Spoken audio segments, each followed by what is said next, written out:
साह्रो हिउँ छ तपाईहरुले यहाँ देख्न सक्नुहुन्छ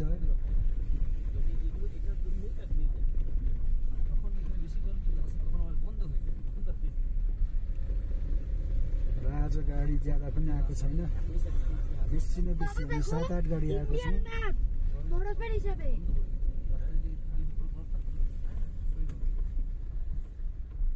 Beautiful place is a second, it's called heaven. अगर कहीं स्वर्ग है तो यही है, जो हम लोग बोलते हैं ना, तो यही है और यही है। 6 डिग्री टेम्परेचर में आज अभी हम खड़े हैं, हो सकता है और भी होगा, 2 डिग्री कम ही होगा। एंजॉय कर रहा हूँ विद सरोज सर। और सर वो क्यों विदेश जाएगा लोग स्विट्जरलैंड जाता है क्या, यही चीज तो देखने के लिए। तो इंडिया में जितना ब्यूटी है, अगर इंडिया को एक्सप्लोर किया जाए तो उससे ज्यादा ब्यूटी और कहीं नहीं है। अच्छा अराउंड 25-30 साल के बाद आ रहा हूँ, ब्यूटीफुल सेम, खाली इंफ्रास्ट्रक्चर रोड को थोड़ा सा बढ़िया कर दीजिए, और गवर्नमेंट और सिक्किम गवर्नमेंट और इंडिया गवर्नमेंट का कोलैबोरेशन में अगर ये चीज को प्रमोट किया जाए, इस नो वेयर टू गो और अब्रॉड जाने का कोई दरकार ही नहीं है। अपना भारत, जय हिंदुस्तान। Thank you.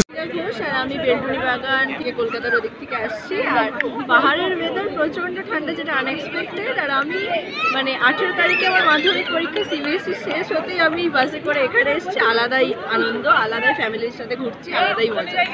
তো ঠান্ডা কিরকম? ঠান্ডা প্রচুর, আমি সেরকম অনুযায়ী সোয়েটারও আনিনি, কিচ্ছু আনিনি, প্রচুর ঠান্ডা, মানে আনএক্সপেক্টেড। ওয়েদার রিপোর্ট দেখে আগের দিনে এসেছি, এখানে এসে ঠান্ডা বেড়ে গেছে, এরকম একটা ব্যাপার। আচ্ছা, মানে এনজয় করছো? প্রচুর এনজয় করছি, ফ্যামিলিদের সাথে তো আলাদা এনজয়। আর প্রথমবার দার্জিলিং এসে আলো ভালো লাগছে। তো মনে ছিল কি এরকম ঠান্ডা হয় এই মাসে? এতটা ঠান্ডা মানে এক্সপেক্ট করিনি, বাট ঠান্ডা ভালো লাগছে, মানে ভালো লাগছে। ওখানে গরম পড়ে গেছে, যেহেতু কলকাতায় প্রচুর গরম, এসি চালাতে হচ্ছে, আর এখানে এসে ভালো লাগছে। আচ্ছা, আপনার নাম? আমার নাম কৃত্তিকা ঘোষ। हेलो हेर्नुस् है, यहाँ आज चाहिँ 22 तारिख आज 22 तारिक चाहिँ छाङ्गु लेकमा यस्तो डेन्जर हिउँ परेर चाहिँ हामी सबजना फसेको छ। यस्तो छ, हेर्नुहोस् यहाँ 1.5 फिट यता हाम्रो तुलसी दाजु राबुङला यस्तो हिउँ जामेको छ। अब यहाँ गाडी हेर्नु, गाडी यस्तो छ अहिले, पुरा झर्दैछ हिउँ, पुरा हिउँ कन्टिन्यू 1.5 घन्टा भयो, यहाँ गाडी हल्लिनु सकेको छैन।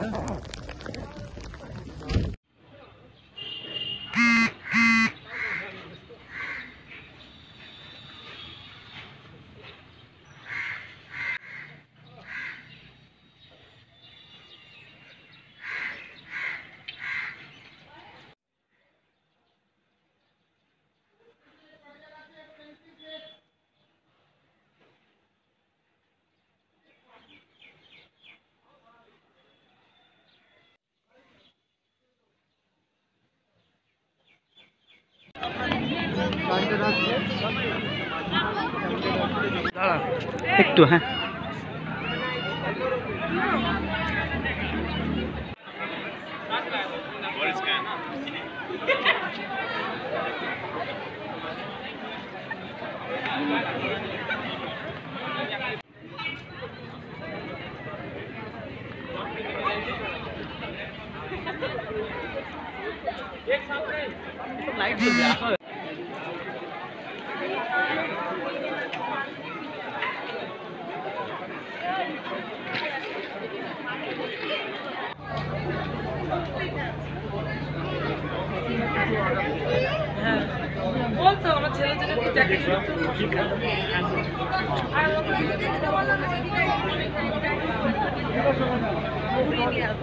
কিন্তু কি মানে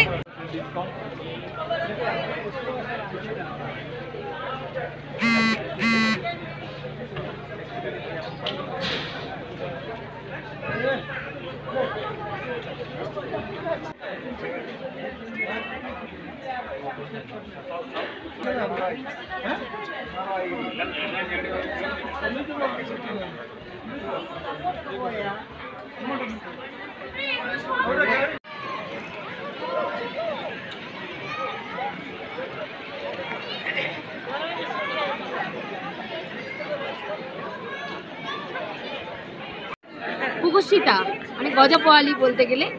আর আমার সত্যি দার্জিলিং খুবই ভালো লাগছে। আমি এতটা ঠান্ডা আশা করিনি, মার্চের দিকে ভাবলাম হয়তো কম ঠান্ডা হবে, তো এখন এসে খুবই ঠান্ডা লাগছে আর খুব ভালো লাগছে। আর আমার নাম হচ্ছে সুতৃষ্ণা চক্রবর্তী। এরকম তো মানে আপনার যে প্লেনসে তো 30+ ডিগ্রি, পাহাড়ে তো এরকম নাই, না না না, তো ভাবতে পারছো কি মার্চে এরকম হয় বলে? না না, একদমই ভাবা যাচ্ছে না, পুরো আউট অফ ইভেন্ট। কোনো কিছু ভাবাই যাচ্ছে না যে এতটা ঠান্ডা হবে। আচ্ছা, ভালো লাগছে অবশ্যই। আমরা আছি, এখন থাকবো, এখন ঘুরতে বেরিয়েছি, এখন ঘুরি। আচ্ছা, আপনার নাম? আমার নাম সুতৃষ্ণা চক্রবর্তী।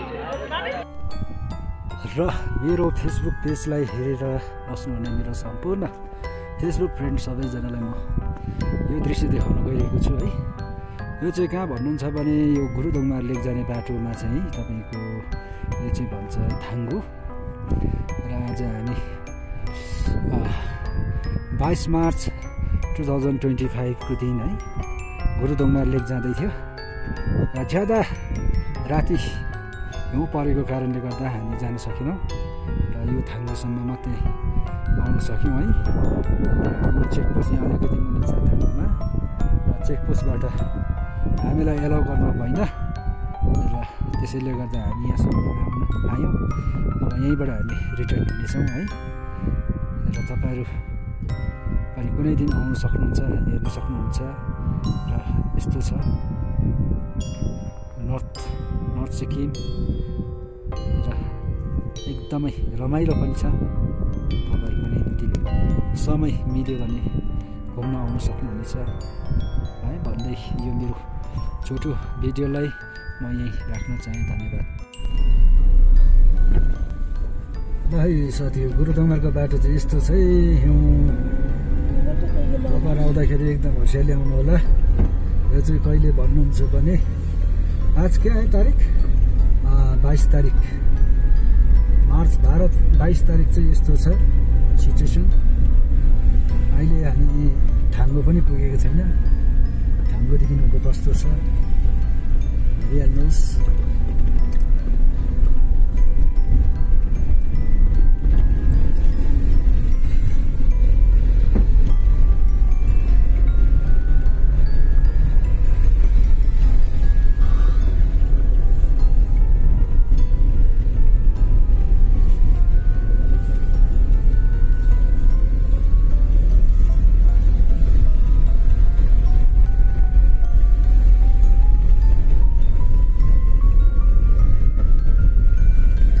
अनि थाङ्गु चेकपोस्ट पुग्नै लाग्दैछ। अब गाईगाउँदेखि उँभो कस्तो छ, थाङ्गुदेखि उँभो कस्तो छ, यो बहुत तलदेखि नै यति साह्रो हिउँ छ, तपाईँहरूले यहाँ देख्न सक्नुहुन्छ।